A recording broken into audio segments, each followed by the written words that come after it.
Alright, what's going on, guys? So before I give you the timeline of wacky events that have unfolded these past few days, let me explain to you what's going on broadly. This man, Ian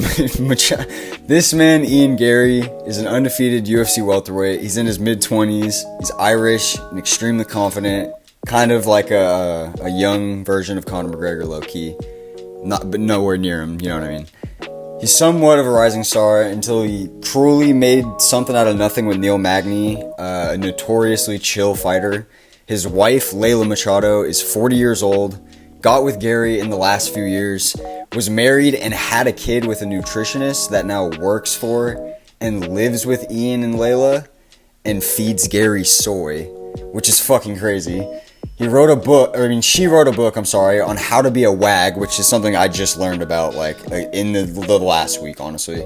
Which is a woman who latches onto a young sports star and makes a life for herself off the stud by getting him emotionally involved, kind of just, latching their dirty succubus claws onto an athlete.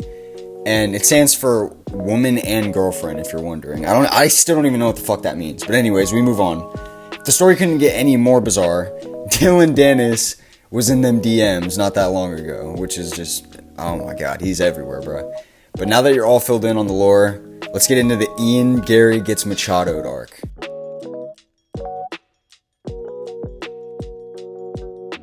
So I'm going to just kind of go through this with bullet points. I'm not going to really be scripted or anything. I'm just going to kind of briefly summarize the whole timeline of events. So Ian Garry takes a Neil Magny interview clip, completely out of context, way back at their fight. I'll put up on the screen whatever UFC event it was for. He takes a clip of Neil Magny, basically saying that he's gonna whoop Ian Garry the way that you give a whooping on your son. It was just you could tell he was going for something to sound kind of badass, like a one-liner, and he just kind of fumbled the bag. Nothing too serious. I don't think anybody would have really thought anything of it. Garry just kind of pulled out some soy tactics and tried to make it seem like he's a child abuser, brought up the kid's age, and he's like, this is unacceptable, you're a child abuser, and at the press conference goes even harder on him. The only thing that kind of corrected all of this, I guess, for hardcore fans is that he proceeded to beat the shit out of him for all 3 rounds.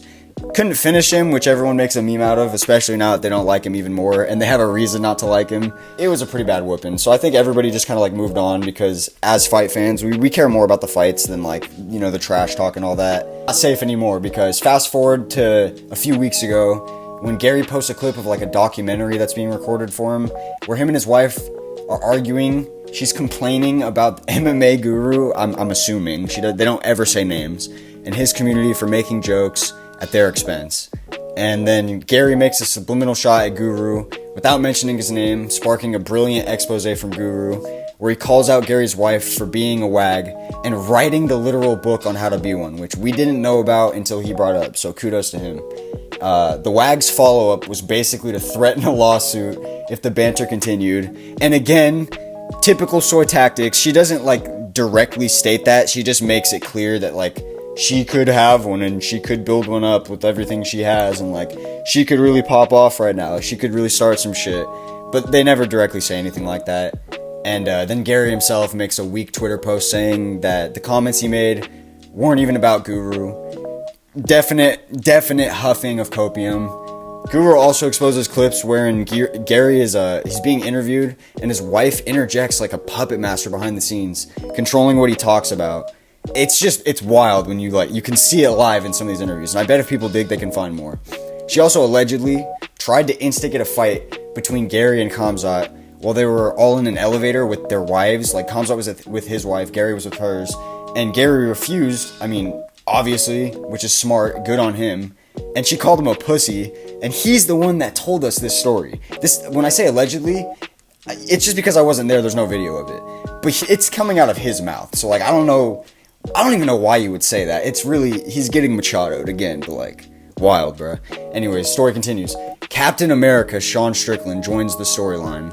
He gets wind of this probably from seeing clips online or whatever, and probably ends up watching Guru's video, I would imagine.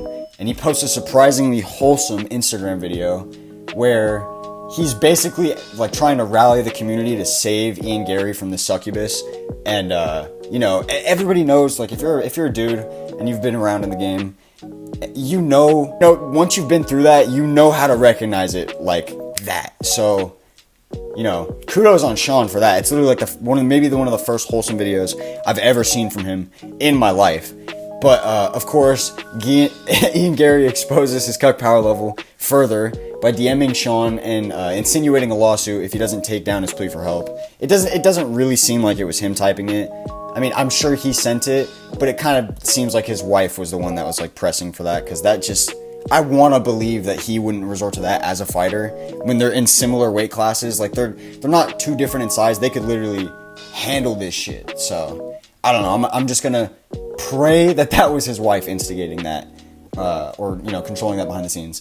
But then Sean stands on business, 10-8's Garry in the DMs. All the while, MMA Guru gets a lot of content from this situation and proceeds to post hella videos, which actually informs us more and gives us more lore to the story and adds more characters to the mix, such as Dylan D stands for Doesn't Even Throw Punches Dennis. And don't even get me started on the memes that have been coming out. I'm gonna just let y'all take a peep at these real quick, because this shit, it's every day I go on Instagram or I go on, honestly, anything that I have. It's been really nice though, honestly. It's fucking hilarious. But this story breaks through past the MMA verse, with commentators like Birdman making videos on the matter, which is just wild to me. Like, that's somebody I've been watching for probably like over a decade now, and to see him kind of like, you know, talking about Ian Garry being a cuck, it's crazy. Characters like Chael P and Mike Bisping's wife join the story arc, both with based comments on the matter. I mean, just look at this title that Chael Sonnen made for one of his videos. Like, he's just, wow, wild. And then Ian's wife replies denying the claims that her husband lives with them, and the claims that the WAG book was just like a parody, which, I mean, I guess you can argue that. A lot of people have been saying that's probably going to be her defense. I don't really know. I haven't checked it out. But Brendan Allen and Josh Thompson join in, and in separate interviews, they both paint the picture that Ian Garry was KO'd bad in sparring against Shavkat Rakhmonov, which just like add on to this, to add insult to injury, salt in the wounds. And of course, again, exposing his cuck power level to be just absurd, Ian Garry has turned off all of his comments on social media, making it so, like, and he's just kind of like posting like nothing's going on, which is a wild route to go as an undefeated fighter who's supposed to be like brash and trying to be like the next Conor McGregor, make himself like the next Irish superstar. Because I know he's obviously not trying to be like Conor. You get the point. It's crazy to be doing this, because Conor would never do some shit like this. He would just face it head on or completely ignore it, but he wouldn't turn off his comments or anything. Like, you gotta go one or the other, but you can't be trying to do all this shit. It's just wild. I kind of want to know your guys' take down below, because there's probably going to be even more, you know, there's probably going to be even more to this story adding on, and, you know, I don't even know if this is completely the full timeline. This is like everything that I know about up to this point. There could be even more to make this shit even juicier. Let me know down below what you guys think about the whole situation. It's crazy how quickly it's blown up in the MMA world.